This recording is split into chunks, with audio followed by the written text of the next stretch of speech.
Ah voilà, j'avais pas commencé ça. Donc voilà, donc de ce côté-là, on est bon.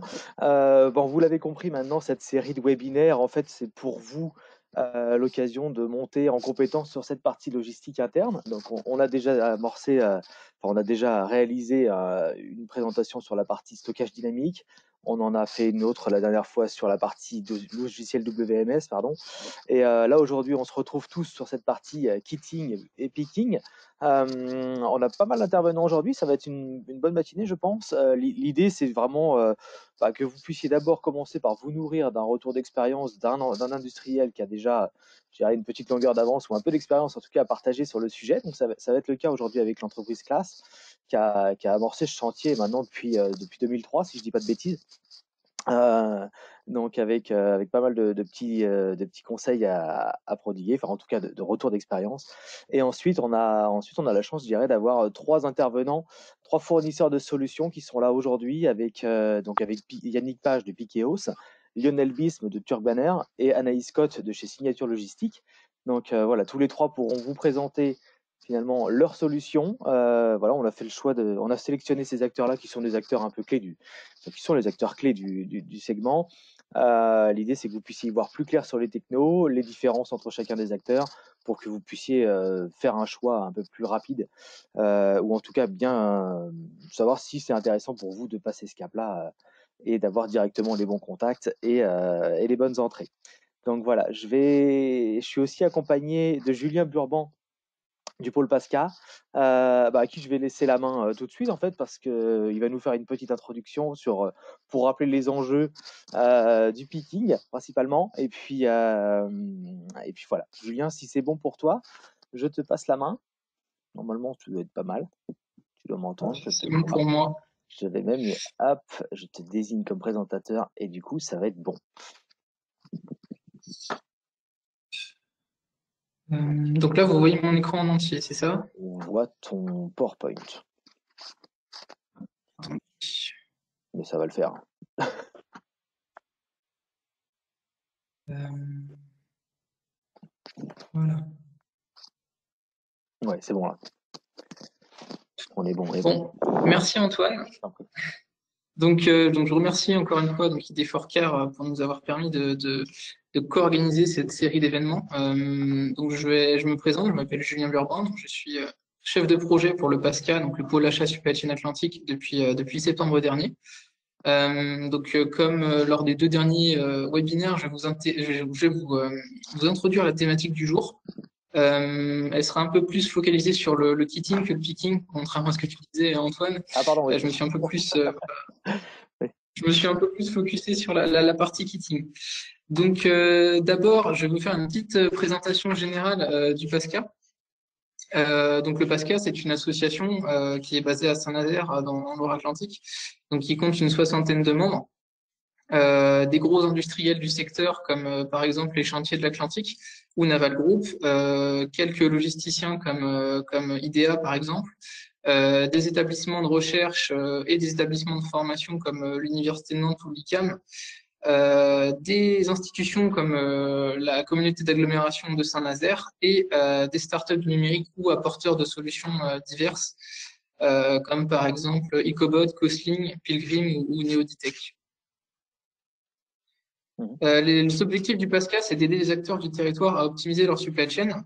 Donc, nous déployons pour ça plusieurs types d'actions. La première, c'est de la participation à des projets de recherche et d'innovation. Ça peut être via du tutorat sur des projets de doctorants. Ça peut être via la création de projets multi-acteurs sur la région pour travailler sur certaines thématiques. On va également participer à des projets de développement de compétences. Donc là, l'exemple le plus parlant, c'est l'ouverture d'un Master 2 Management de Supply Chain Innovante en septembre dernier, qui a été réalisé en coopération avec l'IUT de Saint-Nazaire. On va faire de l'animation de réseau et de la promotion filière via notamment des webinaires, des groupes de travail et d'animation. Et pour finir, on va faire de la coordination projet, donc ce qui se rapproche le plus de l'accompagnement d'entreprise. Donc là, on va aider des entreprises à monter des dossiers de financement, à rédiger des cahiers des charges. On va même, dans certains cas, prendre le rôle de chef de projet de A à Z. Donc vraiment accompagner l'entreprise sur l'ensemble de son projet. Par exemple, sur les projets qu'on peut développer en ce moment, on a un projet où on aide une entreprise à mettre en place un logiciel qui utilise l'IA pour optimiser son exploitation. C'est une entreprise de transport. Et plusieurs autres projets qui sont en train d'émerger sur la réimplantation d'entrepôts logistiques. Donc pour passer plus précisément au sujet du jour, donc mon introduction sera plutôt centrée kitting. Bon, le kitting, c'est un type particulier de picking. Le picking, c'est, on va dire, le terme général quand on parle de préparation de commandes dans un entrepôt. Le kitting, quant à lui, donc c'est plus spécifique. On parle en fait de mettre ensemble dans un même conditionnement des pièces qui sont destinées à être assemblées par la suite. Donc le kitting va être plus orienté pour une livraison en production, en assemblage par la suite. Donc en fait, c'est une action qui va être réalisée dans un entrepôt. Donc souvent, ce sont sur des rayonnages d'étagères de picking assez classiques. On verra par la suite qu'on peut les équiper de moyens technologiques pour justement améliorer la performance. Donc, pourquoi faire du kitting? Le kitting, c'est vraiment quelque chose qui va amener à optimiser des opérations d'assemblage. Donc, c'est quelque chose qu'on fait en règle générale en amont de l'assemblage de pièces. Donc, on va amener directement des kits tout faits à un opérateur qui va avoir uniquement l'assemblage à réaliser. Donc, on va gagner en productivité et limiter ses déplacements qu'ils pouvaient réaliser pour aller chercher les pièces auparavant. On va réduire les erreurs puisque si on utilise des technologies comme nous le verrons après, les opérateurs qui prépareront les kits vont réaliser moins d'erreurs et donc du coup ça va se répercuter sur l'assemblage final. On aura un meilleur suivi des stocks et on va réduire les espaces de stockage dans les ateliers au profit de la production. Donc éventuellement pouvoir être plus productif en optimisant les espaces de production. Donc pour ce qui est des technologies, le kitting, c'est quelque chose qui est plutôt une activité de niche, c'est une activité particulière du picking. Il existe une technologie vraiment très centrale qui vient optimiser le kitting et le picking, c'est le pick to light. C'est une technologie qui va être vraiment bien développée dans la suite de ce webinaire, d'après ce que j'ai pu voir sur les différents acteurs présents. Donc le pick to light, c'est une technologie qui vient équiper les étagères où sont stockées les différentes pièces. Donc c'est souvent constitué d'une lumière et ça peut aussi être constitué d'un petit compteur qui va donner un nombre. Donc l'idée c'est que la lumière s'allume pour indiquer à l'opérateur qu'il a une pièce à récupérer dans cette étagère à ce niveau-là. Et on va aussi parfois lui donner une quantité pour qu'il puisse récupérer uniquement la quantité dont il a besoin. Une fois que c'est fait, l'opérateur va pouvoir appuyer sur un bouton et on va avoir des informations en temps réel qui vont circuler pour indiquer que le picking a été fait et donc les stocks vont se mettre à jour en temps réel.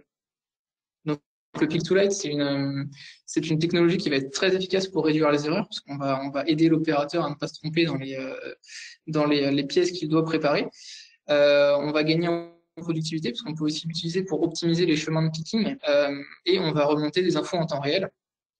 D'où ma deuxième technologie qui n'est pas spécialement orientée précisément vers le picking, mais qui est souvent nécessaire à l'optimiser, c'est le WMS. Donc je vous renvoie vers le webinaire que nous avons également fait il y a 2 semaines. Le WMS va être assez indispensable quand on va vouloir avoir une gestion précise des stocks et du flux dans les entrepôts. Et donc, quand on va vouloir mettre un kitting et gérer précisément son stock, c'est une technologie qui va être le plus souvent assez indispensable, soit en WMS, soit au minimum un module WMS en ERP. Et pour finir, pour pousser un peu plus loin, je voulais parler d'une technologie qui est là pour le coup plutôt émergente et qui n'est pas spécialement très très développée pour le moment. C'est quelque chose on va pas aborder sur la suite de ce webinaire, c'est vraiment pour aller un peu plus loin dans la réflexion. Il s'agit des bras cobotiques qui vont être vraiment aménagés pour faire du kitting. Donc actuellement, on peut trouver, on commence à voir des bras cobotiques qu'on va venir équiper donc de pinces et ou de ventouses. Et en plus de ça, on va les équiper de caméras à reconnaissance d'objets, donc drivées par une intelligence artificielle. Et ces bras robotiques vont commencer à être capables voilà, de faire du picking à de même manière qu'un humain en reconnaissant les pièces qu'il doit préparer, en venant les récupérer dans un bac et en les positionnant dans un autre pour réaliser un kit.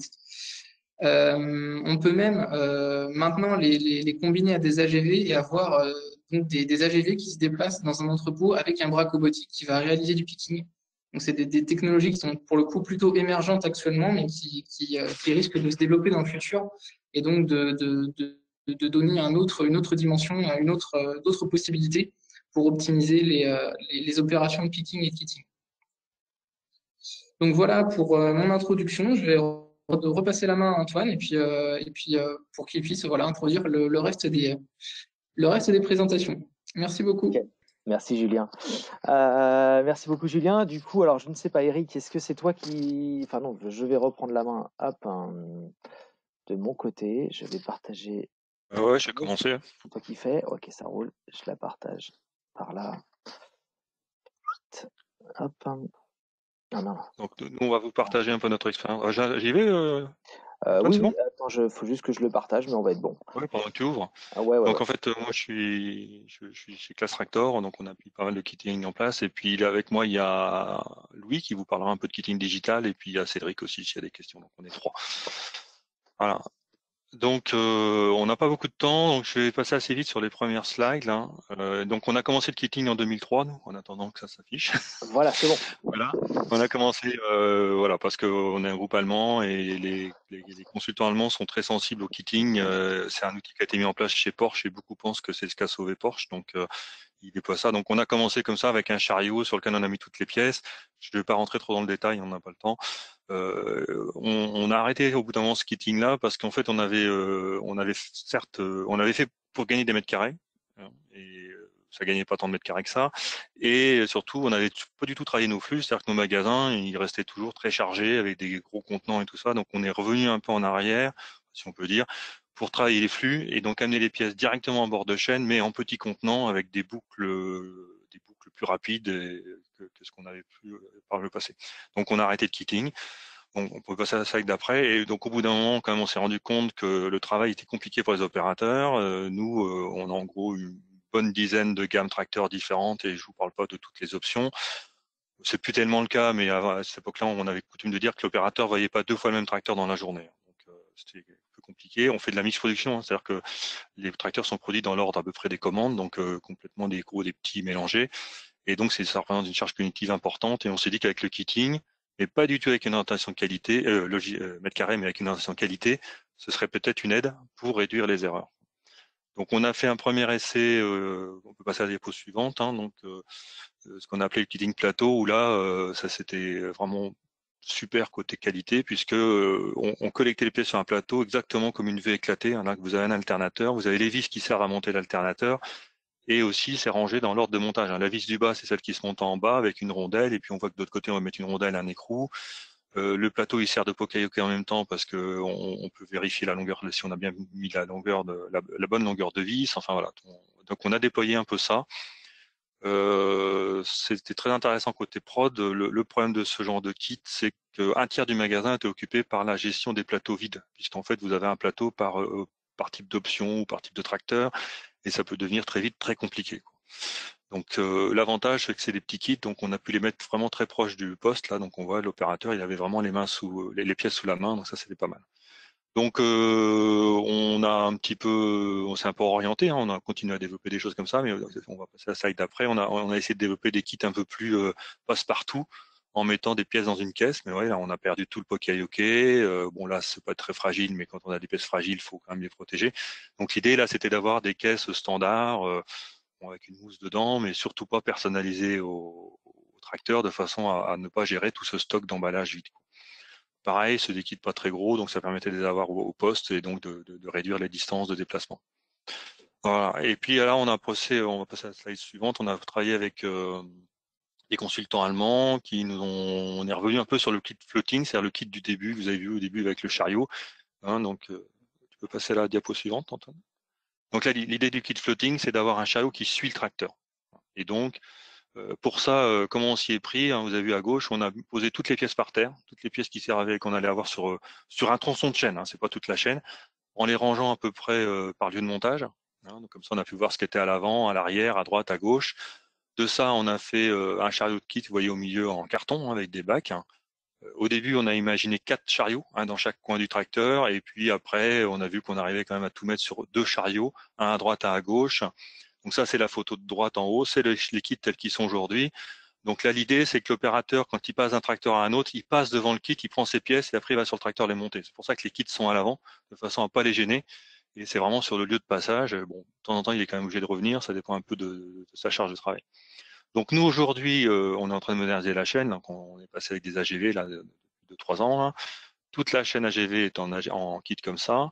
Et toutes les pièces sont soit en kit, soit comme la photo du bas, alimentées en FIFO. C'est-à-dire que l'opérateur ne fait plus de choix. Il a les pièces dont il a besoin pour ce tracteur-là. Donc soit c'est un chariot qui suit le tracteur avec toutes les pièces, soit c'est dédié à une préparation ou une grosse pièce en séquence ou des choses comme ça. Donc il n'y a plus du tout de choix de pièces. Voilà. À côté de ça, on a aussi développé, on peut passer à la dévo suivante, ouais. On verra à la fin, je vais plutôt laisser des temps pour les questions si vous en avez. On a plutôt développé aussi dans le même esprit qualité. On s'est rendu compte qu'on avait vraiment de gros soucis sur la visserie. C'est vraiment très très difficile de choisir la vis. Hein. Il y a vraiment, je sais pas, un opérateur, il a peut-être 30 bacs de vis à son poste et là-dedans il doit choisir les bonnes. Alors des fois c'est la longueur qui varie de 5 mm, des fois c'est même la classe de vis. Hein. On peut passer d'une classe 8 à une 10, c'est pas la même résistance, donc il faut pas se tromper. Donc il y a vraiment beaucoup de risques d'erreur et et donc c'est quelque chose qu'on apprend à la fin dans le process de montage. Et ce qu'on avait vu aussi sur le terrain, c'est que les gens, ils avaient tendance à se faire des petits kits de vis. Là, c'est la photo que vous voyez à gauche là, hein, puisqu'on est en mix production, nous, donc les gars, en fait, s'ils ont un tracteur où il y a un peu moins de travail, ils vont préparer leur kit de vis. Comme ça, quand il y a un tracteur avec beaucoup de boulot, ils vont gagner ce temps-là de choix des vis. Hein, c'est déjà prêt. Donc on voyait qu'ils étaient déjà câblés kitting. Hein. Donc on s'est dit, bah, faut peut-être le coup de le faire pour eux. Hein. Et dans ce cas-là, on a équipé, donc ça c'est la photo du milieu, un petit magasin dédié à la visserie, donc que des petits bacs. Donc vous voyez, c'est un magasin qui est très concentré. On a mis devant, il y a le truc en bois que vous voyez à gauche, c'est un plateau qui circule tout le long sur des rails. Donc on essaie de travailler l'ergonomie, on n'a pas besoin de se baisser, donc voilà, c'est ce que ça permettait. Sur ce magasin-là, on a mis du pick-to-light en place, donc c'est la photo de droite au milieu. Hein, donc ça vous dit, ce bac-là, il faut prendre 2 pièces, le bac de gauche, il faut en prendre 4. Et on a mis du put to light, c'est-à-dire quand on appuie sur le bouton du pick to light, là, donc quand je prends 2 pièces, j'appuie sur le bouton blanc pour dire j'ai pris ces pièces-là. Et donc comme ça va permettre au voyant de s'éteindre après. Et en même temps, quand j'appuie sur le bouton, ça allume la lumière. À quel endroit je vais mettre. Donc nous, on a fait une solution un peu bricole, mais qui marche bien. En fait, les vis sont rangées dans des gobelets, comme des gobelets pour le café, quoi.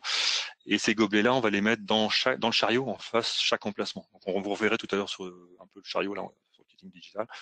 Et donc ça permet donc d'éviter les erreurs puisqu'on dit au gars où est-ce qu'il doit prendre des pièces, où est-ce qu'il doit les ranger.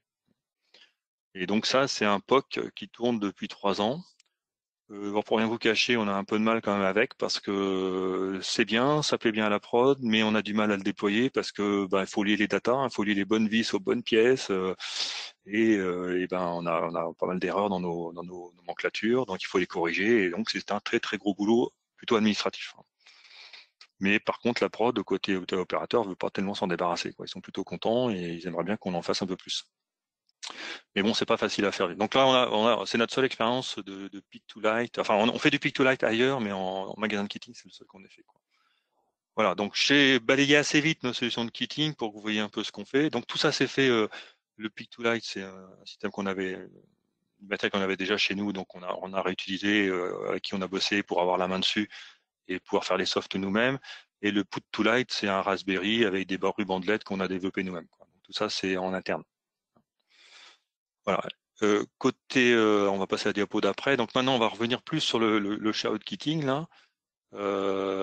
Et ce qu'on est en train de développer, c'est du kitting digital. Donc je vais laisser la main à Louis, qui est un apprenti chez nous, qui a développé tout ça et qui a tout mis ça en place. Ce sera le mieux placé pour vous parler de la solution et comment ça fonctionne. Merci Eric. Je vais prendre la suite. Donc actuellement, là, dans les magasins comme ça, qui sont pas ceux de visserie, on collecte avec une feuille, comme vous pouvez voir à gauche. On nous indique une adresse, le nombre de pièces, et puis on vient cocher une case. Et donc en ce moment, en cours de développement, on va remplacer ça par une application mobile ainsi qu'un scan qui nous permettra d'améliorer la qualité. Parce qu'aujourd'hui, on n'a aucune vérification sur le nombre de pièces ou est-ce qu'on a bien pris la pièce. Le principe de fonctionnement, c'est de venir apporter directement l'information. On voit uniquement l'information nécessaire et non pas toute une feuille. Et puis, on vient scanner la référence de la pièce dans le meuble, ce qui permet de valider la prise de la bonne pièce. Et on a aussi une validation de la quantité prise. Donc, ça nous permet d'éviter les erreurs à ce niveau-là.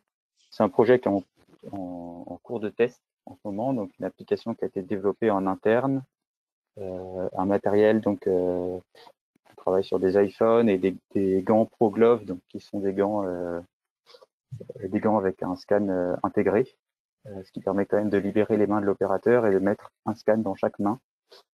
Et donc voilà, éventuellement il y a une petite vidéo qui permet de montrer voilà en fonctionnement à quoi ça ressemble. Donc ici à droite vous avez l'aperçu de l'écran. On vient scanner, on saisit la pièce, on nous indique l'emplacement et on peut valider. Vous pouvez voir aussi la flèche bleue qui nous indique que c'est à gauche qu'il faut prendre la pièce. La quantité qui apparaît. Et quand une quantité est multiple, on vient même vérifier, voilà, on pose la question de la quantité prise pour valider cette quantité multiple, parce que c'était une source d'erreur qui avait été recensée auparavant.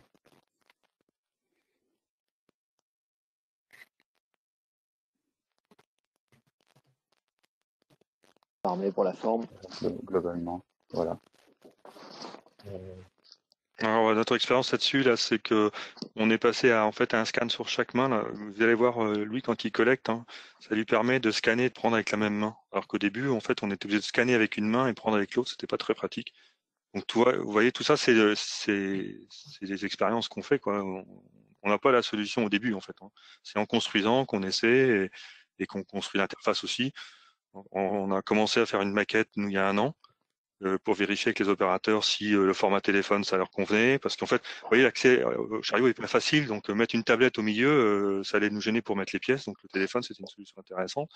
On savait pas s'il fallait le mettre à gauche, à droite, en haut, en bas. Donc là-dessus, on est plutôt assez souple, chaque opérateur peut aussi le mettre là où ça l'arrange.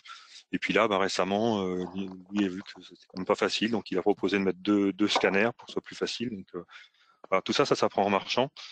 Et même l'interface, elle vit aussi. Hein, les idées viennent des opérateurs et on la fait vivre un peu selon nos besoins. Alors là-dessus, là, il n'en a pas parlé. Hein, on s'était posé la question de Pick to Light aussi. Oui. C'est une solution qu'on a pu voir nous ailleurs. Honnêtement, on a un peu de mal à rentabiliser. Hein. Équiper ce magasin-là, c'est en gros de l'ordre de 60 000 €. Ça veut dire qu'il faudrait gagner 2 opérateurs et c'est exactement le nombre d'opérateurs qu'on a dans le magasin. Donc ça, on sait que le ROI, on l'aura pas parce qu'on fera pas avec 0 opérateur. Alors, ce qui se passe, c'est que nous, on travaille en 1.8. Hein. Aussi, hein. Voilà, c'est ça. Ouais, voilà. Si on était en 2 ou 3.8, ça le ferait, mais là, nous, en 1.8, on n'arrive pas à faire ça. Donc voilà, c'est une solution qu'on a choisie avec le scan, qui est un entre-deux. C'est une solution pas trop chère, pas le top dans la sécurité, mais au moins, c'est pas très cher, c'est rapide. Alors bon, le chariot, vous voyez, c'est aussi développé. On a beaucoup profité de Volvo Truck, là, qui nous a pas mal aidé. On a profité de l'expérience. Vous voyez, c'est un chariot avec des parois transparentes hein, pour qu'on puisse voir s'il y a des pièces dans les racks. Il y a des emplacements et chaque pièce est toujours mise au même endroit de façon à ce que l'opérateur le retrouve. Alors ça, c'est aussi une question parce que tout compte fait, c'est au même endroit, mais ils peuvent avoir des habitudes. Donc, est-ce qu'il faudrait pas faire du random pour les forcer à chercher et prendre au bon endroit? Bon. On a même fait un proto aussi de put to light sur le chariot là. Bon, malheureusement, on n'a pas déployé, mais on sait aussi faire du put to light, c'est-à-dire éclairer l'alvéole en couleur pour qu'il arrange au bon endroit. Mais bon, c'est un peu compliqué, ça apporte pas grand-chose, donc pour l'instant, on n'a pas déployé. Ok. Voilà, peut-être qu'il y a des questions. Hop, allez-y, n'hésitez pas. Enfin, si vous en avez, je coupe ça. Bon, je le laisse comme ça. N'hésitez pas, même si vous en avez dans le chat ou autre. profitez-en, enfin, du coup, d'avoir ce retour. Sinon, sinon, on enchaîne, il n'y a pas de souci avec ça. Merci en tout cas, Eric et Louis. Je vois Lionel qui était prêt, donc du coup, écoute, on va enchaîner du coup. Juste avant, je profite quand même parce que sinon je ferai une erreur de ne pas vous le lire. À partir de samedi matin, donc du 1er mai, le guichet pour l'aide à l'investissement sur l'usine du futur, le guichet ASP, va rouvrir et vous accompagnera dans vos projets de financement avec des subventions allant jusqu'à 20%. Et donc du coup là aujourd'hui on a une enveloppe d'à peu près 175 millions d'euros à dépenser sur le sujet, donc pour accompagner un maximum d'entreprises, et ça va se faire au fil de l'eau. Donc en fait je vous invite d'ores et déjà à réfléchir à ce que vous allez avoir comme sujet à mettre dedans, éventuellement, en sachant que pour pouvoir déposer votre dossier et qu'il soit complet, il vous faut les devis de la part des fournisseurs. C'est pas comme sur des dossiers de plan de relance où on peut faire des estimations. Là, il faut quelque chose d'assez précis. Donc, ça va forcément vous demander un petit peu de travail. Donc voilà. Mais en tout cas, si vous avez des questions sur le sujet, n'hésitez pas. On est là aussi pour y répondre. Donc voilà. Ce que je propose éventuellement, du coup, c'est que je vais laisser la main à Monsieur Pisme. Je vous file la main comme ça en présentateur. Voilà, vous y êtes. Et du coup, on va démarrer cette présentation du coup des solutions de chez Turk Banner. Si ça vous va, ouais, c'est bon. Nickel. Ouais, on voit Bonjour. votre Ouais. truc, on est bon. Et ben écoutez, je vous laisse. Vous voyez bien, ouais. Vous m'entendez bien, vous voyez bien. Ok, super. C'est parfait. Bonjour, donc je m'appelle Lionel Bisme, je suis responsable produit de la société Turk Banner. Donc nous sommes fournisseurs de picking, de kitting, de put to light, avec beaucoup de solutions diverses et variées. En un mot, qui nous sommes, on est une société turque qui est turque allemande nommée Turk et Banner américaine, et on est une joint venture en France à 50-50. D'accord, donc on est vraiment là pour faire du conseil à la vente, faire des services personnalisés et bien entendu apporter un service à nos clients par différentes solutions. Donc sans aller trop dans le détail, je vous montre ce que nous faisons. Donc, on va dire deux grosses gammes. Une première gamme qui est des systèmes d'automatisme, où on va retrouver à l'intérieur pas mal de produits permettant de communiquer via un niveau supérieur sur l'automate et via de la supervision aussi également. Des technologies RFID, de la vision industrielle et bien entendu des entrées-sorties sans fil qui sont aussi quelque chose qui s'apparente à ce que nous fournissons dans le picking et dans le kitting.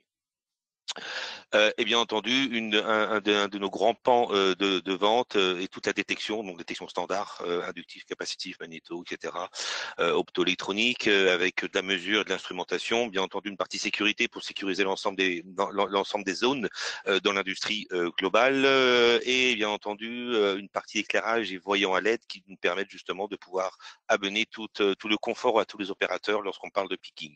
Bien entendu, pour accorder tout ça, il nous faut de la connectique.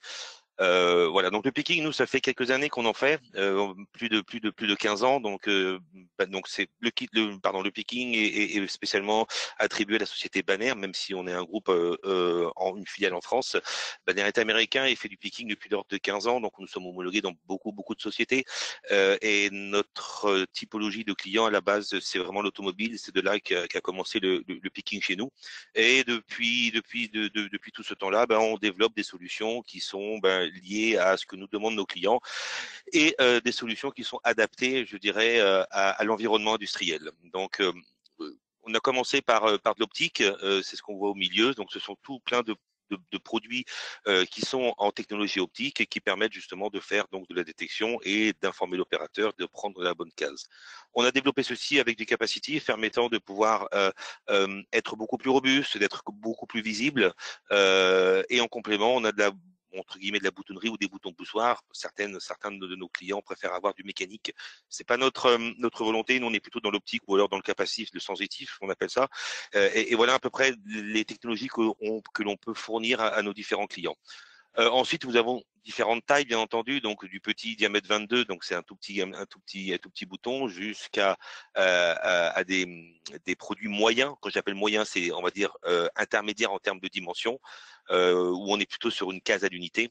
Et puis après, nous avons des produits qui sont un peu plus larges, où là, on est sur des barrières multifaisceaux permettant de faire donc du picking sur des grandes cases à plus ou moins grande distance, en parlant bien sûr en mètres. Et pour remonter toute cette information-là, ben, soit nous communiquons donc soit en version digitale, c'est-à-dire en version IO, c'est-à-dire en entrée-sortie, d'accord. Donc on pilote une entrée pour allumer le voyant vert en indiquant à l'opérateur, et puis on vient détecter la main ou on vient détecter le bras ou peu importe la situation.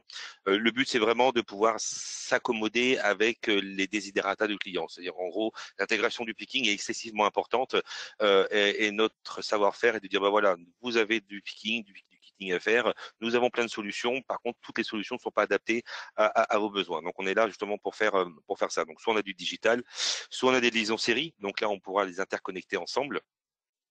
Avec différentes informations, puisque comme on est en série, on est sur de la communication, on va pouvoir afficher différentes possibilités. Et bien entendu, ces produits-là peuvent être aussi connectés sur du sans fil. C'est-à-dire que lorsque vous avez des chariots, comme on a vu tout à l'heure, et que vous avez donc des choix, du montage à faire sur ce type de chariot-là, on peut, avec une batterie intégrée directement au chariot, pouvoir communiquer avec le WMS. Alors nous ne sommes pas fournisseurs de WMS, on s'intercale, en tout cas on se connecte avec des fournisseurs de WMS.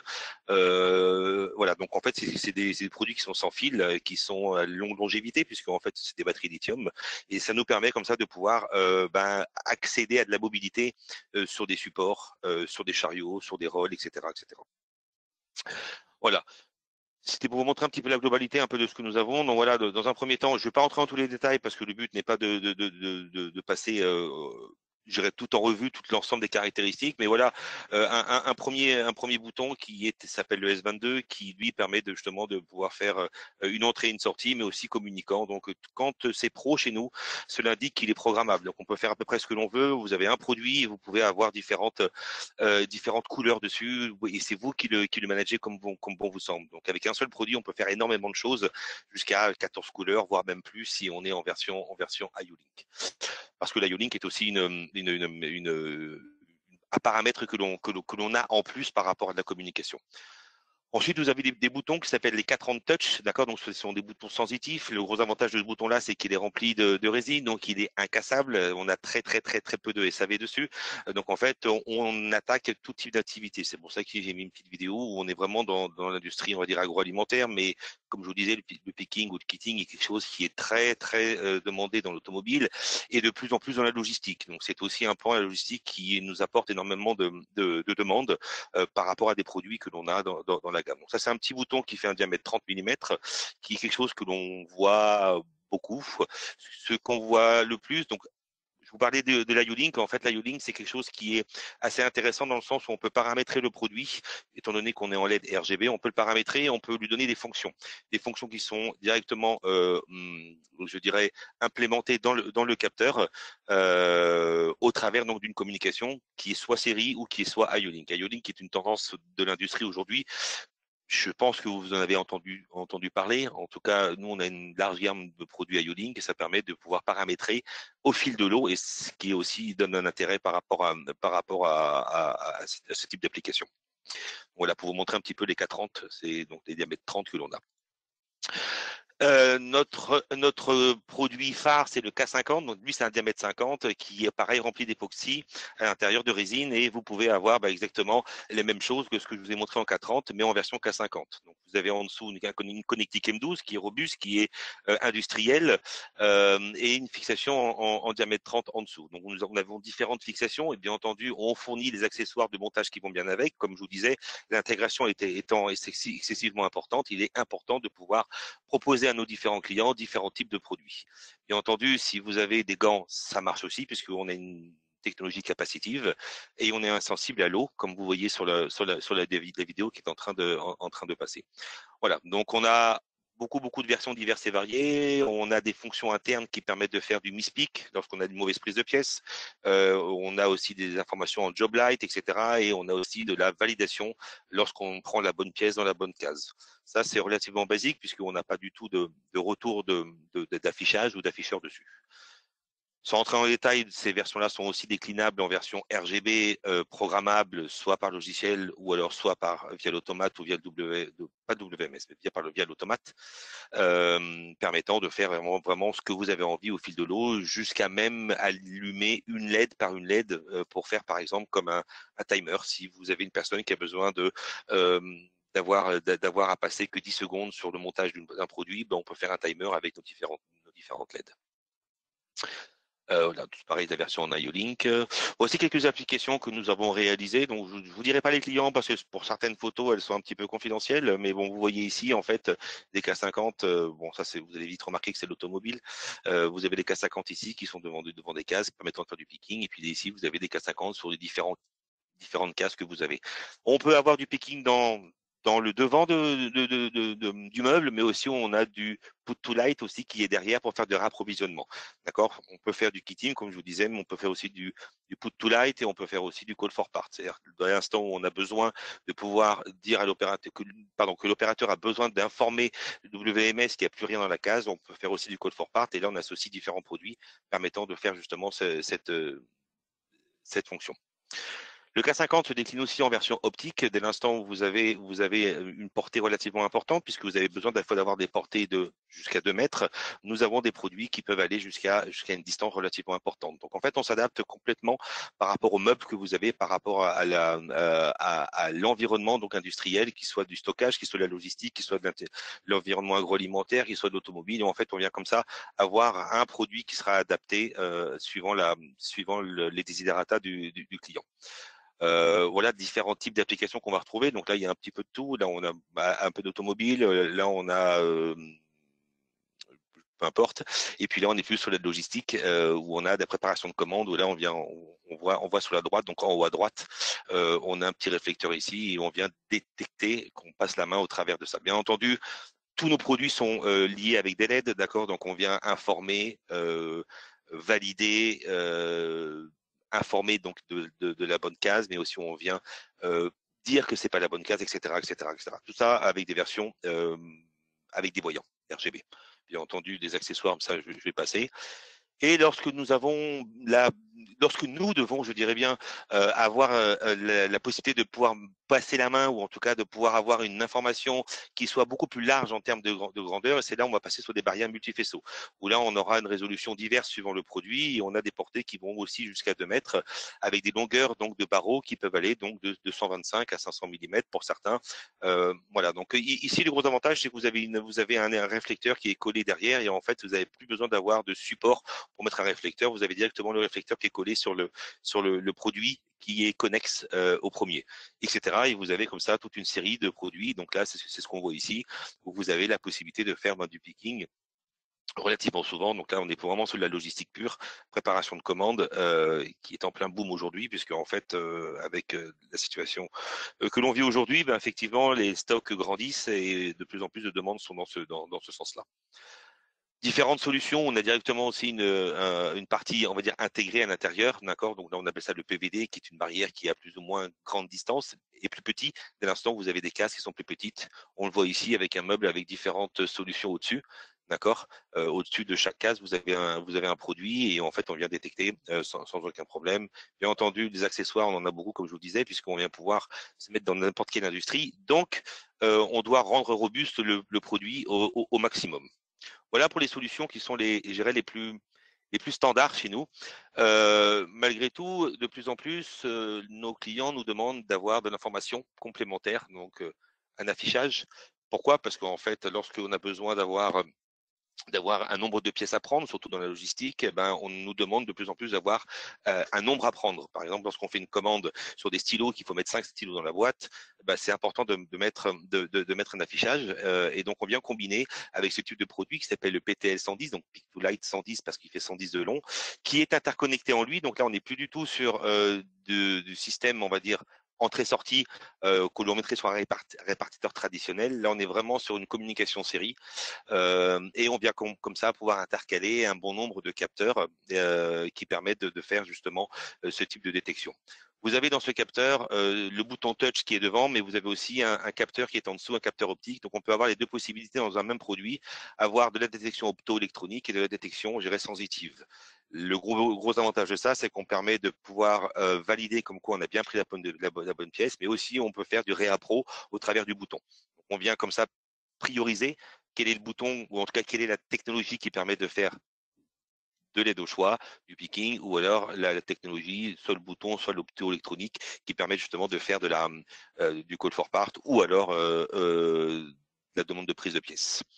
Voilà, donc ça s'appelle le PTL 110, qui fait 110 mm de longueur, avec différents types d'applications, différents types pardon, de fixation. Pourquoi? Parce qu'aujourd'hui, les meubles sont divers et variés. Vous avez du profilé, vous avez du tubulaire, vous en avez beaucoup.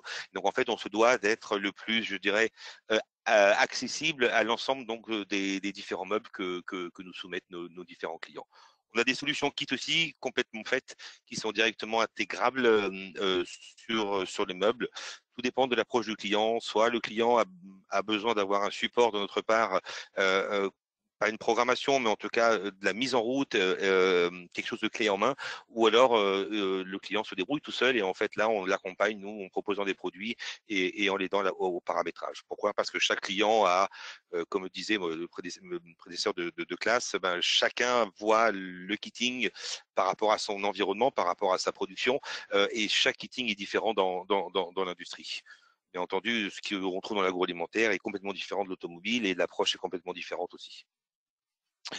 Quelques types d'applications où là on va retrouver donc ce type de produit-là, mais avec du sans fil. C'est-à-dire que là on va pouvoir faire justement des remontées d'informations et de faire exactement comme ce dont on a expliqué, sauf que là, on n'est plus du tout sur une base, je dirais, du 24 volts traditionnel, mais on est sur une base batterie et on va pouvoir comme ça alimenter ces produits-là et remonter des informations au travers de trames par des concentrateurs. Des concentrateurs, c'est ce que vous voyez ici, les petits boîtiers noirs, d'accord, avec une antenne. C'est une antenne qui marche en 2,4 GHz, qui est homologuée en France, bien entendu, et ça permet de remonter ce type d'informations directement au niveau supérieur. D'accord. Donc on a vraiment un certain nombre de produits relativement larges qui permettent justement de faire ce type d'application. Donc soit on est en mobile, soit on est en fixe, et beaucoup de aujourd'hui de meubles sont fixes mais qui deviennent mobiles. Et donc lorsque vous avez un meuble qui est fixe et qui devient mobile, forcément les câbles doivent bouger. Si on a des câbles, c'est compliqué. Si on n'en a pas, c'est beaucoup plus simple et on peut adapter vraiment la zone de production vraiment au fil de l'eau, suivant les commandes, suivant les appros, suivant pas mal de choses. Voilà. Donc c'est un produit qui s'adapte, je dirais, à peu près, dans n'importe quel type d'environnement et de solutions. Ça, c'est un dernier produit qu'on vient de sortir, qui est un produit qui s'appelle le Direct Select, qui lui est un interface opérateur où on va pouvoir justement, et lui qui est sans fil aussi. Donc alors, je remonte, celui-ci, le PTL110 n'est pas sans fil, c'est-à-dire qu'il est interconnecté, mais on va pouvoir l'alimenter et faire de la communication sans fil. Ce produit-là, lui, est un produit qui est sans fil, c'est-à-dire que vous avez une batterie à l'intérieur et vous avez donc des produits que vous pouvez mettre un peu n'importe où sans aucune connexion avec n'importe quoi. Ce sont des produits qui sont... Je vais vous donner directement les applications. Voilà, si vous voyez un meuble comme celui-ci, ben vous mettez des produits là où vous désirez et vous remontez l'ensemble de ces informations-là sur un boîtier comme celui-ci, sur un petit boîtier noir qui s'appelle un concentrateur ou une passerelle, comme vous voulez. Et ça vient comme ça interagir d'un côté comme de l'autre. Donc, on est bidirectionnel. On vient informer l'opérateur des différentes cases, par exemple, mais aussi on vient renvoyer ces différents types d'informations. On vient afficher des prises de pièces à prendre, du nombre de prises de pièces à prendre, et on peut comme ça, on peut vraiment aller vraiment très très loin dans ce type d'application, jusqu'à faire donc de l'information de niveau, jusqu'à faire énormément de choses, puisque en fait on n'est plus du tout lié à, je dirais à de la connectique, je dirais filaire. Donc ça, c'est vraiment un tout nouveau produit. Et Turk Ebaner est une société qui est toujours en train de chercher des innovations. On écoute beaucoup nos clients et on va sortir dans très peu de temps des nouveaux produits permettant de faire encore des choses différentes. Tout ça pour aider l'opérateur et pour aider nos différents clients à pouvoir aller un peu plus loin dans le picking. Ce sera une autre chose. Ça, c'est le dernier slide et j'ai fini après. C'est juste pour vous montrer, en fait, bien entendu, on a du picking, bien entendu, on a beaucoup de boutons capacitifs, sensitifs, etc., mais on a aussi exactement la même chose pour tout ce qui est éclairage, pour tout ce qui est signalisation, qui peut aussi être un pan du picking, puisqu'on n'a pas toujours besoin de détection. dans certains cas, on a besoin, dans d'autres cas, on n'a pas forcément besoin. Et on a des solutions qui sont de plus en plus aussi dédiées pour l'information visuelle pour l'opérateur, d'accord, qui n'est pas toujours une détection, mais qui est aussi beaucoup, et de temps à autre, juste de l'information visuelle, c'est-à-dire éclairer, informer par rapport à différentes prises de pièces. Voilà, je vous laisse aussi mes coordonnées. Donc c'est Lionel Buisme, donc société donc Turbanner, spécialiste produit Banner. Donc moi je fais toute la gamme Banner, mais en l'occurrence je suis spécialisé dans le picking. Donc si vous avez des questions, vous avez mes coordonnées, n'hésitez pas. Ouais, Voilà, j'espère que j'ai pas été trop long. c'était parfait, merci beaucoup. C'était Voilà. nickel, on est pile poil dans le timing. Moi j'ai une question, du coup si on reprend la question qui était posée dans le chat tout à l'heure par Antonin, du coup avec vos solutions à vous, évidemment on n'est pas à 3 € près, mais grosso modo est-ce que la réponse d'Eric qui fait lui en disant, finalement, il parlait d'un budget de 60 000 € pour équiper le magasin qu'ils avaient vu en Pick to Light.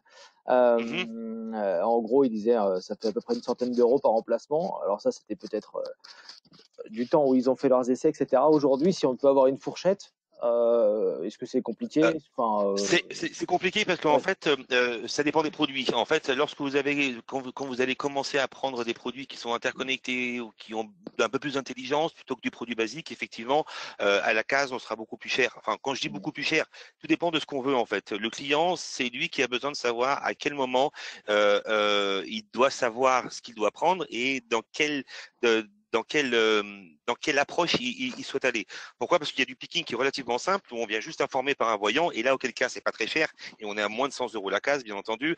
Après, vous avez de l'affichage, etc., etc. Vous avez des passes batteries et autres. Et là, forcément, ça rajoute. Mais c'est un peu comme tout, je dirais. Si vous avez on va dire 10 cases, ou si vous en avez 400, bien entendu, c'est pas pareil non plus. Évidemment. Voilà. C'est pas une réponse de Normand, c'est une vraie réponse parce que effectivement l'approche est complètement différente aussi. Et puis voir une application avec 10 cases ou à 400 cases, bien entendu l'approche est complètement différente. D'accord. Ok, très bien. Ça marche super, merci beaucoup. Voilà. S'il y a d'autres questions. Ouais, je sais pas s'il y en a parmi vous qui ont des questions. Attends. Ah non, c'est vous qui avez votre micro ouvert, forcément. Je vois pas d'autres questions dans le chat. Ok. Écoutez, en tout cas, merci beaucoup. Ce que je vous propose, alors Yannick Page de Piqueos, je vois qu'il est arrivé, je vois qu'on l'a pris un peu de court, on a eu un léger souci de notre côté. Est-ce que c'est bon pour vous ou pas? Du coup, Bonjour, je ne sais pas si vous m'entendez, mais oui, effectivement, de notre côté, c'est bon. Ok, super. Alors du coup, je vous laisse la main. Je vous passe comme présentateur et comme ça, vous allez pouvoir passer c'est votre présentation de votre côté. Ok, super. Alors, vous allez me dire très simplement si vous voyez la présentation. Alors,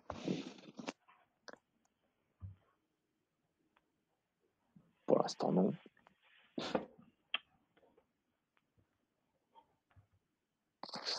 Alors, le partage semble en tout cas activé. D'accord. De mon côté.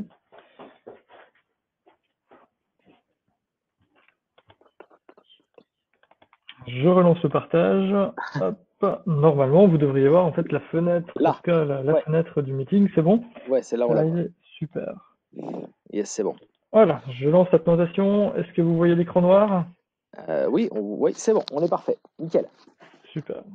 Alors, bonjour à tous. Donc, Yannick Page de la société Piqueos. Je suis cofondateur de Piqueos. Donc, Piqueos, pour ceux qui ne nous connaissent pas, on est une société effectivement qui travaille principalement dans le pick to light et le put to light.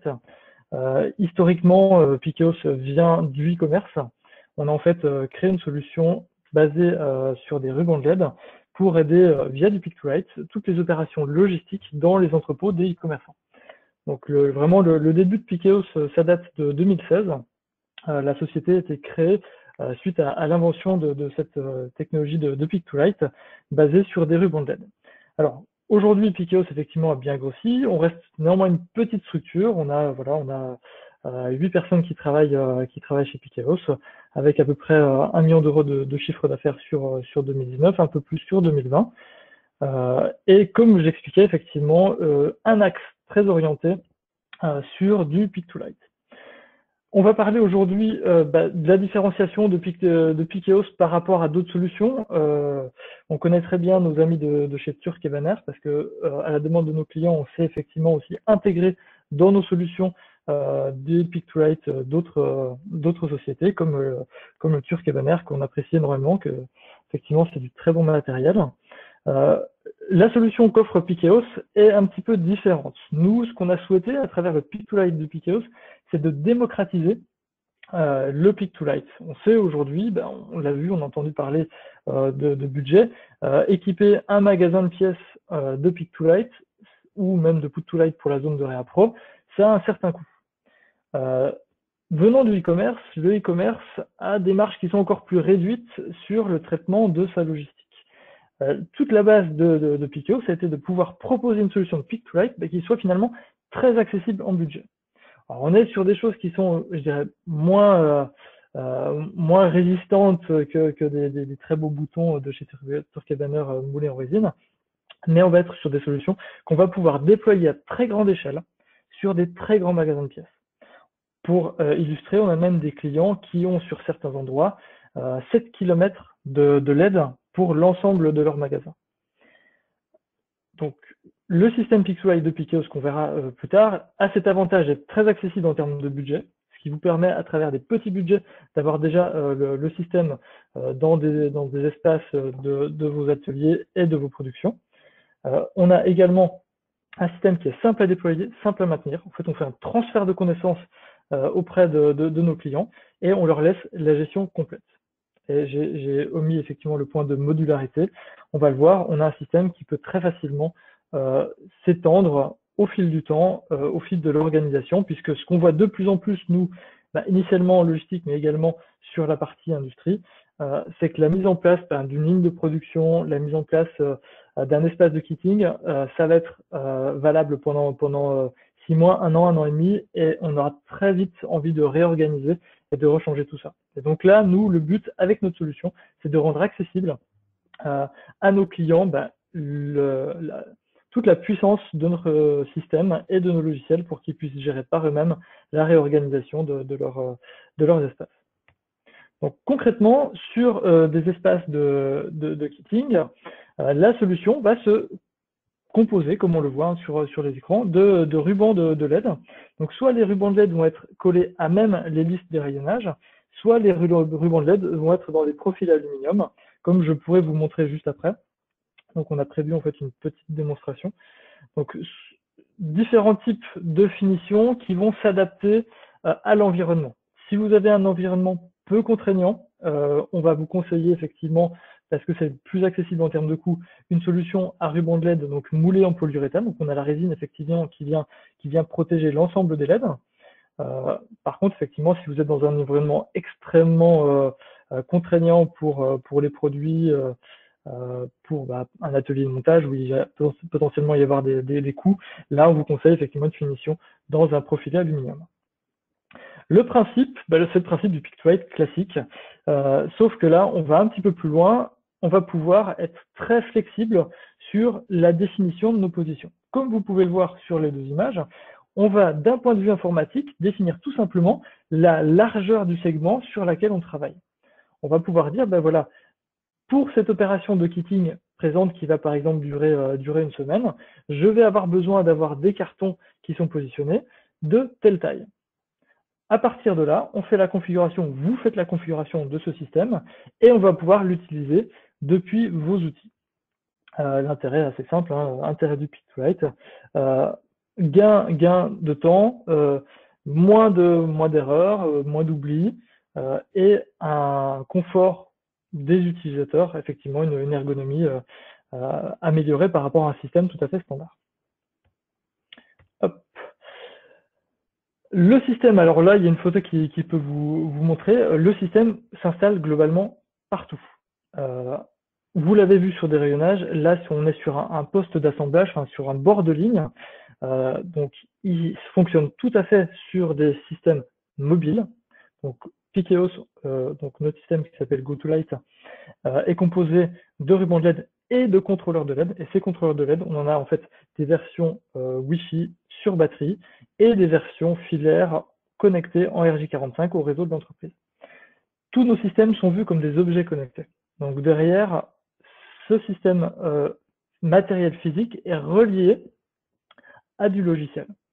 On a mis en place du logiciel, et comme je disais, c'était cette accessibilité. Le but est de pouvoir donner les clés à tout le monde de piloter notre système de manière simple. Je vais me permettre de faire une petite démonstration, de commencer par une première démonstration.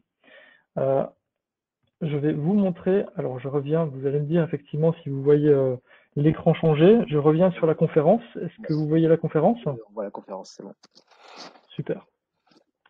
Donc là, vous allez voir, on a un petit système de démonstration qui est filmé par une caméra où vous allez voir des pseudo-bacs. On imagine effectivement des bacs sur une zone de kitting ou une zone de production avec différents noms de bacs. Je veux réaliser mon opération de kitting à l'aide du système Pick2Light. La première offre que propose Pikeos pour interfacer simplement ce système-là, ça va être le fichier Excel. Donc le fichier Excel, alors je vais lancer mon fichier Excel. Hop. Je pense que vous voyez le fichier Excel qui est en bas à droite et on voit encore un petit peu l'écran à gauche.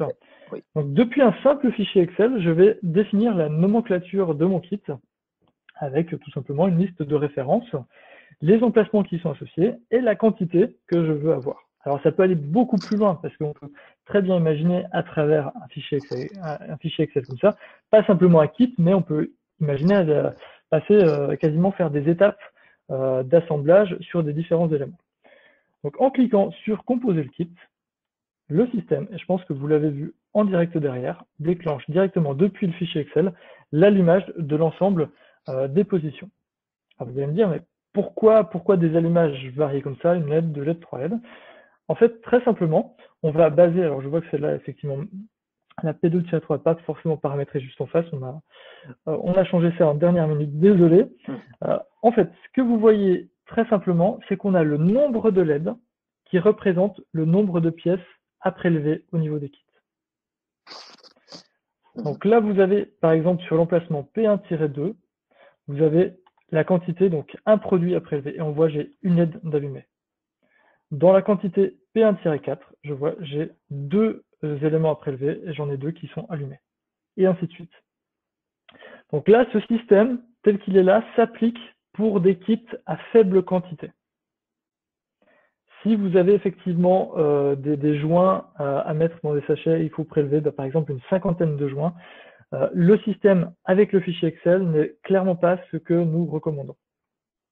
Par contre, il va permettre très facilement, aujourd'hui, on sait très bien la communication entre un ERP, un WMS et un Pick2Light, c'est pas forcément simple, c'est des projets qui prennent vite du temps. Avec la solution Pikeos, vous avez un fichier Excel, le système de LED est interconnecté à notre serveur, qui peut être hébergé en mode cloud, et directement pour quelqu'un, à travers une macro qui est cachée derrière, une simple macro, on va déclencher les allumages. Donc une fois que j'ai fini de travailler mon kit, j'éteins. De la même manière, je peux travailler, alors il passe à la suivante, je vais revenir effectivement sur le fichier. De la même manière, je peux également lui demander, non pas de travailler sur la quantité et de m'allumer le nombre de LED en fonction de la quantité, mais tout simplement de m'allumer la largeur complète d'une boîte, d'un emplacement. C'est deux manières de travailler, tout dépend des process que vous voulez effectivement mettre en place. Voilà, je ne sais pas si c'était clair cette partie-là pour tout le monde. Pour moi, j'ai tout compris. En tout cas, ça paraissait assez super, simple. merci. Donc voilà, cette intégration facile que propose le système j'ai quand même juste de une question. Pikeos. J'en profite, je vous coupe, Oui. j'ai quand même juste une question. Si on dépasse le nombre de LED qu'on peut mettre en face de chaque bac, comment ça se passe? Alors, Si on doit très prendre 10 simplement, pièces. nous, on va automatiquement avoir un effet lumineux différent. Donc concrètement, ça va clignoter là où vous avez un emplacement où il y a plus de prélèvements à faire que le nombre de LED. D'accord. Et quand on a ce clignotement, l'opérateur qui réalise le kitting se réfère à son écran Excel pour vérifier la quantité. Ok, très bien. Mais on considère effectivement dans ces cas d'utilisation que le nombre moyen de pièces à prélever ne doit pas dépasser 4 ou 5 pièces. Après, ça force l'opérateur à compter le nombre de pièces. Ok.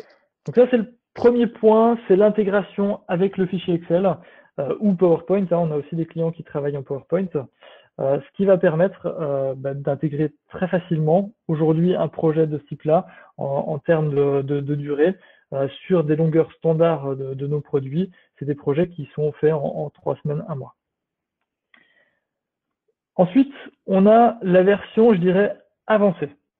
La version avancée, on va travailler sur une application qui est une application dédiée Pikeos qui va venir en logistique, on appelle ça effectivement le WCF, qui vient s'interconnecter au WMS ou à l'ERP, qui va permettre d'aller un peu plus loin dans l'interaction. Ce logiciel va consister en fait à retrouver les missions des kits à faire et de les afficher sur un terminal portatif.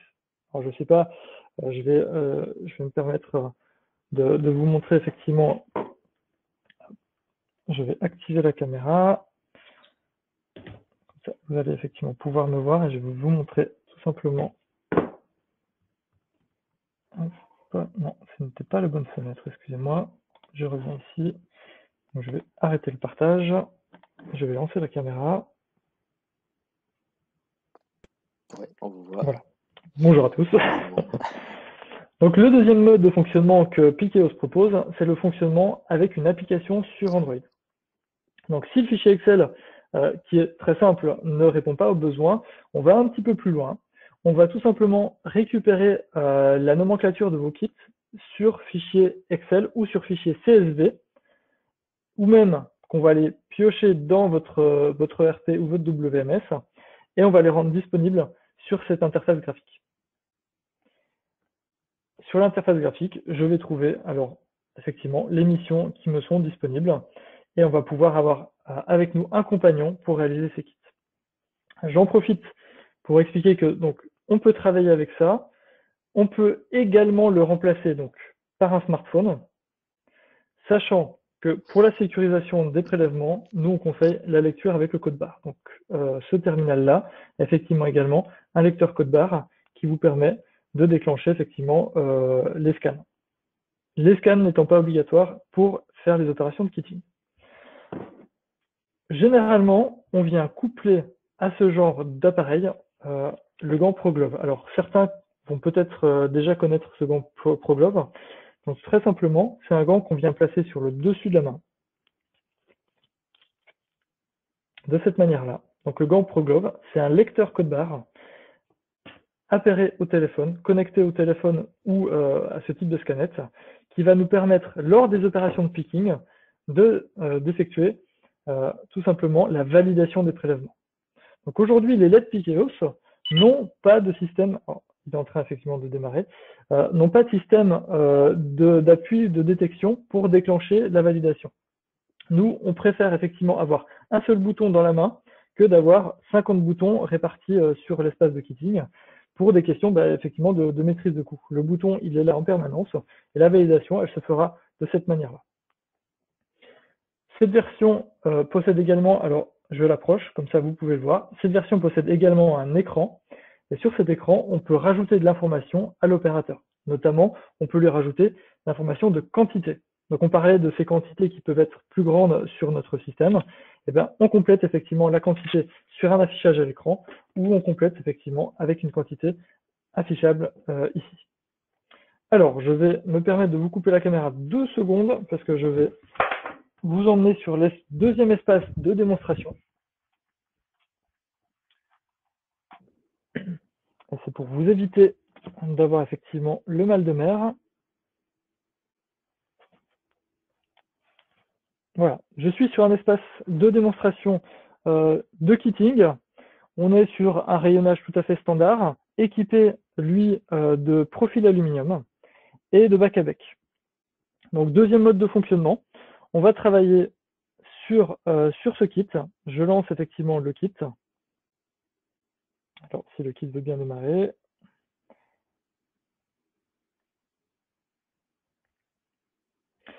C'est toujours l'effet démonstration. Donc le principe, je pense que vous le voyez derrière moi, on va non plus travailler sur l'allumage de l'ensemble des éléments qui sont à récupérer, mais on va travailler sur une succession de prélèvements les uns après les autres. Sur le terminal, le système va tout simplement, alors j'essaie de montrer, voilà, il va m'indiquer que j'ai 3 éléments à prendre à cet endroit-là. Et en plus, Alors, attends, le terminal va parler. juste une Donc on seconde. l'entend, il va me dire tout simplement 3. Excuse-moi, juste Oui.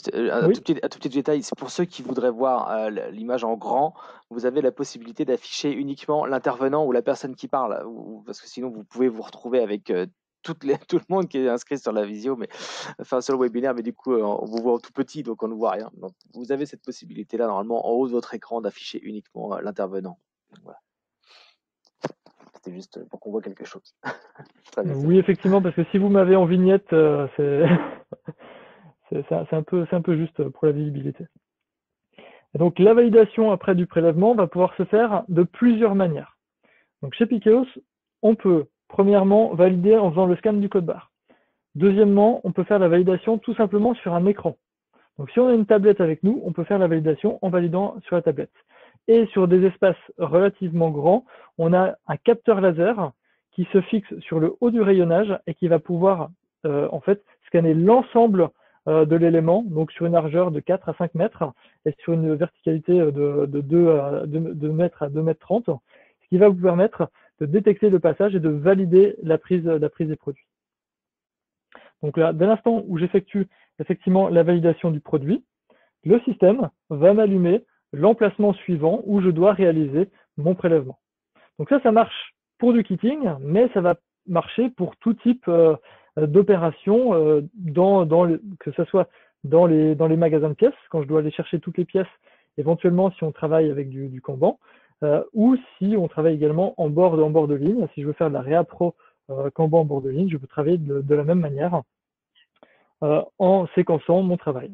Et donc là, je valide, et effectivement, on voit le système qui s'allume là. Donc voilà, je vais me permettre de recouper la caméra pour vous éviter à nouveau le mal de mer. Et on va repasser sur la présentation. Le temps en tourne, et je pense qu'il me reste, si je ne dis pas de bêtises, il doit me rester 1 ou 2 minutes. Voilà, on sera bien. Parfait.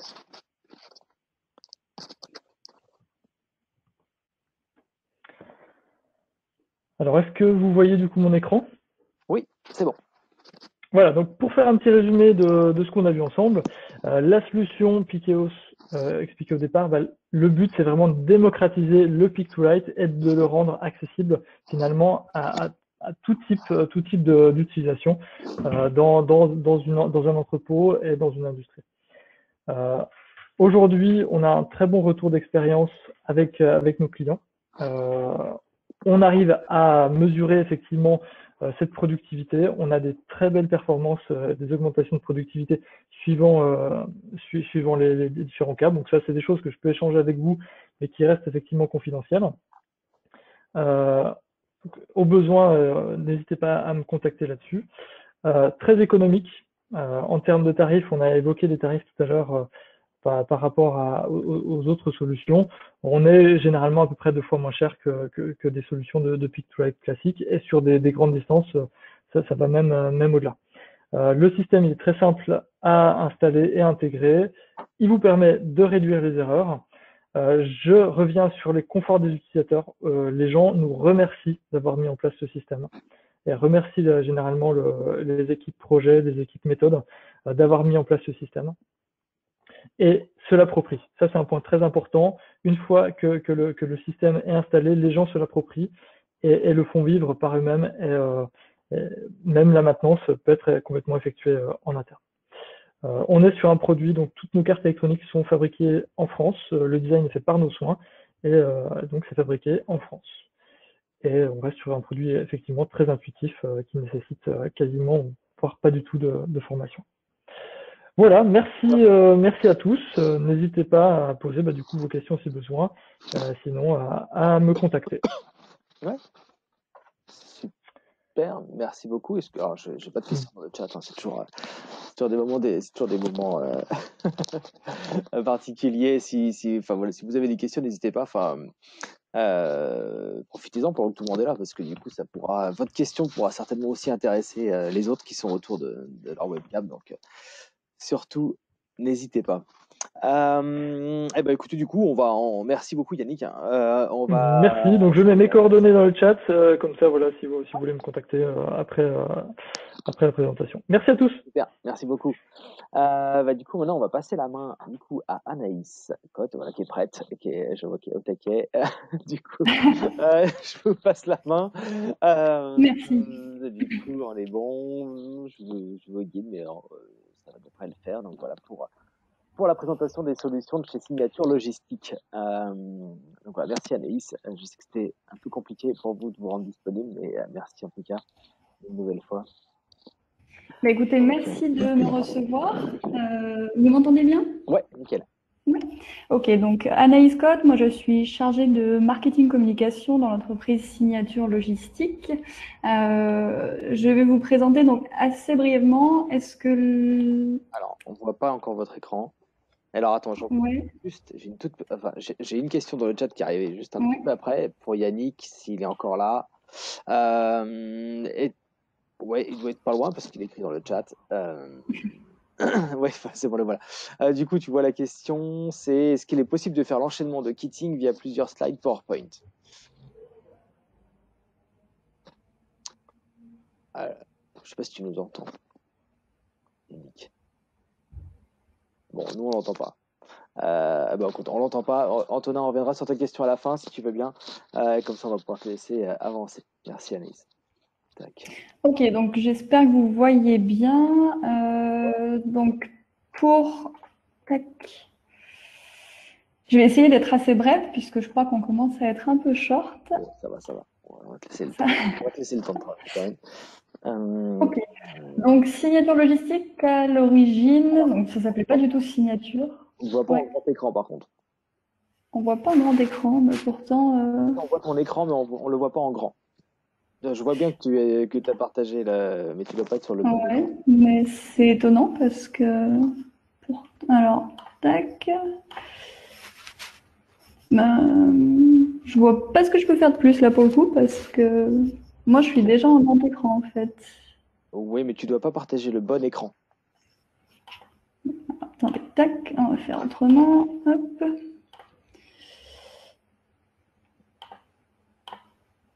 Là, et voilà.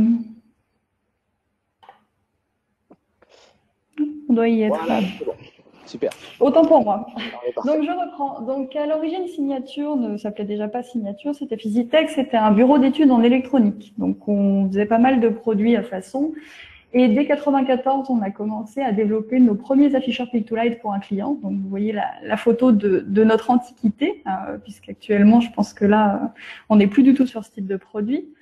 On s'est spécialisé dans la logistique, donc on a abandonné en partie ce bureau d'études pour se spécialiser dans la logistique en 2008, quand l'entreprise est passée sous la direction de Christophe Chastel, qui est le dirigeant actuel. Nos produits, donc Pick-to-Light, au début principalement, on les intégrait à des structures existantes, souvent via des partenaires, mais on s'est rendu compte que c'était toujours assez compliqué de travailler via d'autres personnes. On arrivait sur site, ça collait pas forcément. Donc on a commencé à faire de l'intégration mécanique et à créer nos propres filières ALU pour concevoir et fabriquer nos propres structures, que ce soit chariot ou meubles. Et principalement sur mesure, puisqu'on s'est rendu compte que toutes les problématiques étant à chaque fois assez différentes selon les sites, il y avait un vrai besoin de conception sur mesure. En 2018, on a fusionné avec une SS2I, donc qui a rejoint le groupe Signature et qui nous permet maintenant d'avoir une vraie offre globale, tant sur l'électronique que la mécanique et maintenant que l'informatique. Donc on va pouvoir se charger du pilotage IT des solutions, du simple fichier plat, fichier Excel, comme le montrait mon confrère Yannick Page, jusqu'à le pilotage via un WCS. En accord avec les WMS ou les ERP que possèdent les sites. Les nouvelles technos également sur lesquelles on s'est lancé, ça a été beaucoup le contrôle pondéral, parce qu'on s'est rendu compte qu'il y avait un vrai besoin, alors notamment dans l'automobile, mais ça concerne aussi tout un tas de secteurs, pour limiter les erreurs, je dirais, sur le comptage de pièces, puisque c'est quand même une tâche qui est assez fastidieuse. une charge mentale assez lourde, et c'est pour ça qu'on a commencé à développer également ce type de solution en parallèle avec nos solutions Pick-Put-to-Light. C'est aussi des produits comme de la vidéo, des caméras, etc. pour vérifier la préparation. Demain, ce sera sûrement des solutions de plus en plus automatisées qui vont pouvoir soulager les opérateurs et pour permettre de les réorienter vers des tâches à plus forte valeur ajoutée. Ce que vous voyez là, c'est le prototype d'un chariot autoporté que l'on est en train de développer, qui va permettre à l'opérateur de faire son picking, son kitting, là pour le coup, peu importe, tout en réduisant fortement la pénibilité de la préparation. Donc voilà un peu pour notre historique. Donc je vous en ai parlé. On a une partie pilotage IT, donc pilotage de nos produits, mais pas que. J'étais sur un site de Leclerc il y a une dizaine de jours sur lequel on a mis en place des meubles Put-to-Light, Pick et Put-to-Light, qu'on pilote, mais on pilote également leur trieur haute cadence, pardon, qui n'est pas du tout de notre fabrication, mais on fait le lien entre nos produits, leurs produits, et du coup, on a développé pour eux un petit soft pour piloter ce trieur. On a également donc toutes les technos de fiabilisation d'assistance dont je parlais, donc solution Pick-Put-to-Light, des afficheurs, des barrières infrarouges pour valider automatiquement, du bandeau LED comme nos confrères, toutes les solutions donc de contrôle pondéral, caméra, celle que vous voyez en bas à gauche, elle a été installée chez Domino's Pizza à Gennevilliers. Donc on a un système Pick-to-Light et les produits sont déposés sur le convoyeur. Et en fin de convoyeur, on a installé un système vidéo qui permet d'enregistrer la préparation, puisque Domino's Pizza, c'est tout un système de franchise. Et ils avaient pas mal de soucis avec des franchises qui se plaignaient de produits qui n'étaient pas là ou qui étaient là. Donc le Pick-to-Light avait déjà largement réduit les erreurs, mais il leur fallait quand même une preuve. Et donc maintenant, on enregistre au fur et à mesure les préparations et ils peuvent envoyer, enfin vérifier déjà, et en cas de litige, envoyer ça à leurs clients pour leur dire non, mais attendez, c'est bien parti de chez vous, la preuve c'est sur l'image. Donc ça a été un vrai plus pour Domino's. Thomas Frodon en parle très bien. Et après, pour tous nos systèmes, donc on a développé aussi motorisation qu'on peut faire en interne et tout un tas de blocs énergie pour alimenter nos systèmes, puisque comme mes confrères, ça se passe aussi bien sur des solutions fixes que sur des solutions mobiles, d'où cet intérêt de posséder des blocs énergie de notre fabrication. Les structures, donc on a aussi bien des gammes standards. J'ai d'ailleurs posté une vidéo sur les réseaux il y a quelques jours puisqu'on présente notre gamme standard chariot picking motorisé. Donc pareil, picking aussi bien pour la logistique que pour l'industrie. Mais on a aussi tout un tas d'études sur mesure, des chariots, des meubles Kanban. Donc là, on va commencer à rentrer vraiment dans le vivier de l'industrie, des solutions à monter sur des chariots de manutention de type Fenwick, etc. Et puis une petite représentation de nos solutions installées sur des racks là pour un site qui se trouve à Châtres. Parce qu'on peut aussi bien plugger nos solutions sur de l'existant que sur nos propres structures. Donc en gros, nous, notre métier, ça va être vraiment de gérer les flux complexes, à la fois avec de l'IT et du matériel. C'est ce qui fait un peu notre particularité, là où pas mal de nos confrères étaient au départ plutôt dans le pilotage informatique et ils rajoutent du matériel dessus. Nous, à l'inverse, on est plutôt spécialisé à l'origine sur du matériel et même sur de l'électronique pure. Et on a intégré le pilotage informatique en aval. Donc toutes ces solutions, elles se font. On a une approche en fait où on va la plupart du temps réaliser un audit, une analyse du site. Enfin voilà, on se déplace pas mal sur toute la France, voir comment vous travaillez, analyser vos process. Éventuellement, on récupère même de la data pour faire des analyses plus poussées. Ça va être un fichier sur 6 mois, 1 an, du nombre de préparations, des temps de picking, etc. On fait des études et on propose ensuite les solutions qui nous paraissent les plus adaptées. La plupart du temps, ça se joue entre est-ce qu'il vaut mieux mettre un chariot, est-ce qu'il vaut mieux mettre des meubles, comment on fait pour gérer tous ces flux. On conçoit et on fabrique sur mesure dans notre BE, dans nos ateliers. Et puis après, bien entendu, si besoin, on se déplace pour installer. La plupart du temps, on essaye d'avoir des solutions comme les chariots, par exemple, qui arrivent sur site déjà configurés et qui n'ont plus qu'à être mis en route. Donc, pour commencer un peu plus sur cette partie industrie, j'ai 3 cas d'usage en fait à vous présenter. Donc, pareil que mes collègues, je préfère pas citer les noms. Mais bon, si besoin d'exemples, il n'y a pas de souci, vous pourrez venir en parler après. Donc le premier, la problématique de notre client, c'était une gestion de flux de pièces détachées, plus de pièces hors gabarit, dans un nouveau site. Donc à l'origine, ils avaient plusieurs petits entrepôts, plusieurs petits ateliers répartis un peu sur toute leur région. Et ils ont décidé de faire un méga atelier. Et donc il a fallu rassembler tous ces flux dans les mêmes sites. Et du coup, voilà, on se retrouve avec des mouvements différents. Donc, soit on a des flux qui partent en expédition directe, soit qui passent par l'atelier d'assemblage, soit par une zone de transformation des pièces. Les process pour lesquels on a été consulté, c'était principalement du picking stock, du kitting et de la pro bord de ligne. Donc là, pour le coup, on est dans l'industrie pure.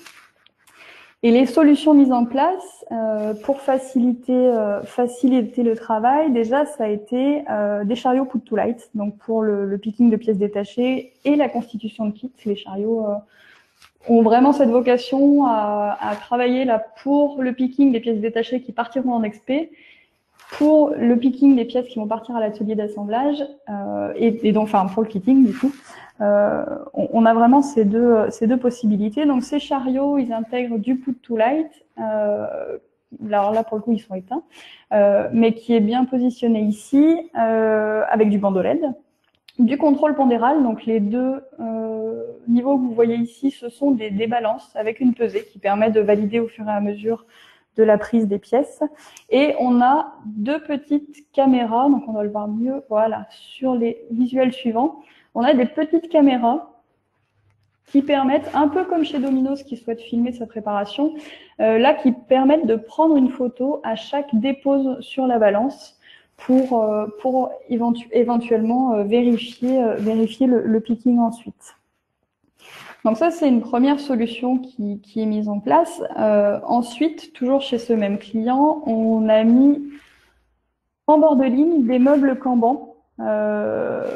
Des meubles Kanban qui sont aussi de notre fabrication, aussi bien du profilé alu que du tubulaire. Hein. On utilise les deux. On a même des solutions en acier. Enfin voilà, on a une gamme assez complète. Ces meubles Kanban, ils ont à l'arrière du put to light.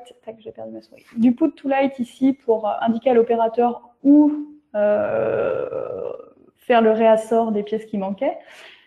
Et on en a certains, comme celui-ci par exemple, voilà, qui sont pourvus de capteurs de présence de bac. C'est-à-dire qu'au fur et à mesure que l'opérateur prélève ses pièces et donc vide ses bacs, dès qu'il va enlever un bac, on va avoir une demande de réassort automatique vers le magasin de stock. Donc ça, c'est notre premier cas. Ça a été mis en place, celui-ci, ça a été mis en place dans le dernier trimestre 2020. Le cas suivant, donc là, pour le coup, ça a été livré en tout début d'année. Donc, on n'a pas encore eu le temps enfin, moi, j'ai pas encore eu le temps de le rendre sur site, prendre quelques photos. Donc là, c'est des photos qui sont avant de sortir de notre atelier.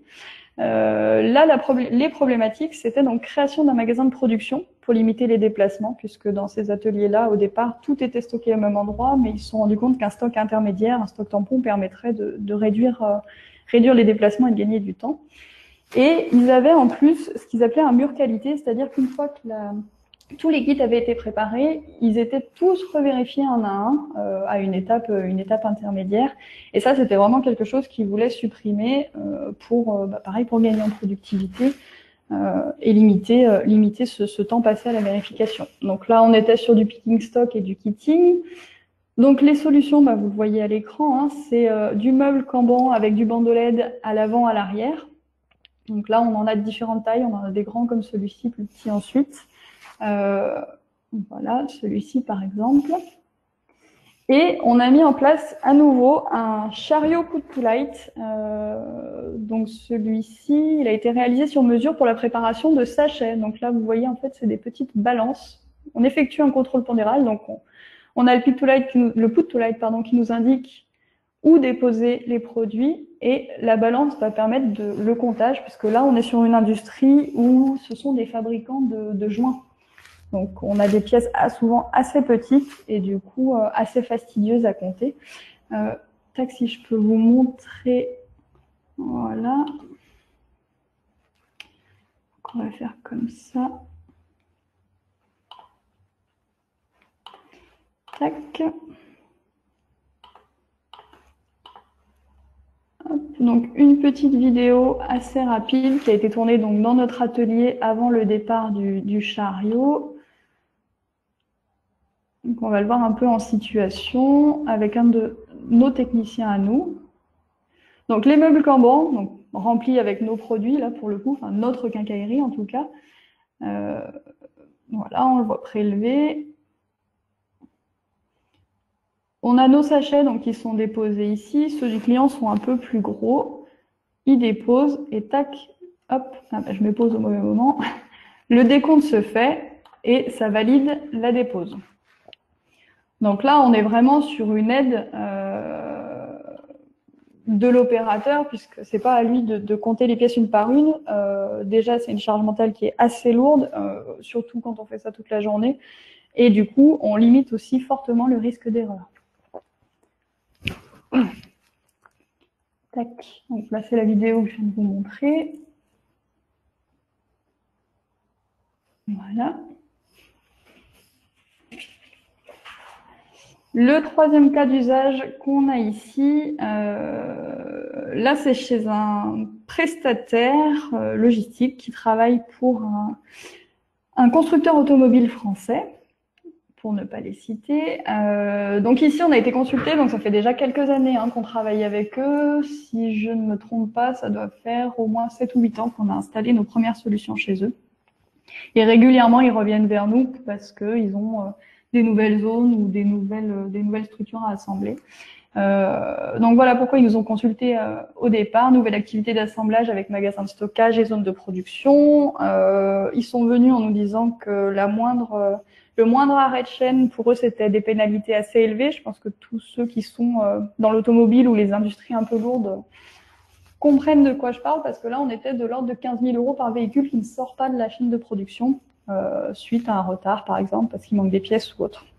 On a un prospect qui fait des pièces vraiment très lourdes qui partent dans le monde entier, pour qui une erreur coûte 1 million d'euros. Donc on était assez surpris et je ne vous mens pas. C'est vraiment le chiffre qu'il nous a annoncé. Donc pour le coup, lui, mettre en place des solutions, Pick2Light, des solutions assez blindées, de toute façon, il va le rentabiliser puisque l'erreur lui coûte bien trop cher. Donc là, on est intervenu sur des process de kitting à nouveau, propres à l'industrie et d'aide au montage. Donc les solutions mises en place, ça a été les mêmes en fait un peu partout. On a installé des meubles dynamiques. Donc là, à nouveau, on est sur des fabrications, des conceptions qui sont de nos ateliers. Donc on a du dynamique tubulaire sur lequel on vient installer ce que nous on appelle une casquette en alu avec du Put2Light qui vient vraiment se coller sur la structure. Il nous arrive d'en coller sur des structures qui ne sont pas du tout les nôtres. Ça, pour ça, on est assez ouvert là-dessus, il n'y a pas de souci. Et on a donc nos afficheurs. Là, ici, on est vraiment sur une zone de kitting. Alors, voilà, on revient. Donc, on voit ici les personnes en train de préparer les kits avec nos afficheurs qui sont allumés. À l'origine, c'était des afficheurs à barrière infrarouge. On le voit là, puisqu'on voit nos petits émetteurs. Sauf que le client a changé pas mal de choses. Et du coup, on a maintenant des caisses qui dépassent comme celle-ci. Donc, pour le coup, il a stoppé l'infrarouge. Mais comme on a de toute façon des boutons d'acquittement, quoi qu'il arrive, ça n'a pas été un problème pour lui de réadapter le matériel. Et là, ici, on est sur une zone d'aide au montage. Donc là, c'est sur du put. On voit la personne ensuite qui va venir faire ses opérations sur son ventilateur. Je ne m'avance pas trop sur le nom des pièces, puisque je pense qu'il y a beaucoup plus experts que moi ici. Et on le voit ici également, tac, en bord de ligne, les meubles qui sont derrière notre opérateur pour l'aider au montage. Donc ça, on en a déployé plus d'une 50aine de dynamiques comme celui-ci sur le site de ce constructeur. Voilà, bah écoutez, je pense avoir fait le tour de ma présentation. voilà, si vous avez des questions, n'hésitez pas, je suis à votre disposition. Ouais, ça marche super, merci beaucoup. Merci beaucoup Anaïs. Bah, du coup, je pense qu'avec les 3 présentations qu'on a pu avoir, on a eu vraiment 3 axes et 3 philosophies un petit peu différentes sur ce sujet-là, avec évidemment des similitudes des similitudes, mais je trouve que c'est quand même assez complémentaire dans les approches. Voilà, merci à tous. Merci Didier du coup qui vous remercie tous aussi. Je sais pas, enfin je vois pas de questions particulières. Attends, est-ce que bon c'est bon. Tac, de ce côté-là c'est bon. Ah bah attends, je vais me remettre moi quand même. Touc. Voilà, je suis pas dans les conditions idéales puisque je n'avais plus de Wi-Fi au travail, au bureau, donc du coup j'ai été délogé dans mon garage. Donc voilà. Eh ben écoutez, je pense que si on n'a pas plus de questions que ça, les questions ont été répondues. Je vois de côté du chat, donc directement en live, donc on est bon de ce côté-là. Eh bien, écoutez, en tout cas, il me semble qu'avec ces éléments-là, vous avez déjà largement de quoi vous poser les questions qui vont bien, et puis vous avez maintenant les contacts aussi pour ces solutions, ces offres de solutions. Et ça va vous permettre du coup de guider un peu vos réflexions sur le sujet. Alors, on aura un prochain événement, j'en profite tant que tout le monde est là, qui se tiendra en physique, enfin, j'aurais presque envie de dire, ce sera donc le dernier atelier sur le sujet logistique interne, et on traitera donc du coup de la partie AGV et AMR, donc histoire d'avoir quelque chose de complémentaire. Ça se tiendra donc du coup dans les locaux d'Excelcar chez PSA à Rennes. Vous êtes évidemment tous conviés. On aura par contre des jauges de fréquentation parce que du coup les conditions sanitaires étant ce qu'elles sont. Mais on a quand même envie de le faire en physique parce que ça fait partie de ces sujets qu'il faut manipuler et qu'il faut voir, qu'il faut toucher. Enfin, du coup, je tiens absolument à le faire comme ça. Donc, c'était initialement prévu le 20 mai, mais je préfère encore attendre un petit peu et je les décale. Donc, au 15 juin, mais là, ce sera la dernière fois qu'on le décale. Et donc, voilà. Donc, j'espère qu'on vous retrouvera aussi sur cette date-là. Vous retrouverez tous ces éléments, tout ce webinaire en replay très prochainement. Vous aurez du coup, vous retrouverez les coordonnées de nos 3 intervenants que je remercie encore une fois. Merci Lionel, merci Yannick, merci Anaïs merci beaucoup pour vos présentations, merci pour votre temps. Et puis écoutez, il me reste tous à vous souhaiter un bon appétit, parce que du coup ça va être l'heure, et une excellente fin de journée à tous. Voilà. Merci beaucoup, merci à tous, et puis à bientôt. N'hésitez pas si vous avez des questions après sur la partie financement, retour d'expérience et autres, on peut reprendre ces échanges-là, je dirais de façon un peu plus individuelle à l'issue de ce webinaire. Voilà. Merci à tous, et puis je vous souhaite une bonne journée. Au revoir.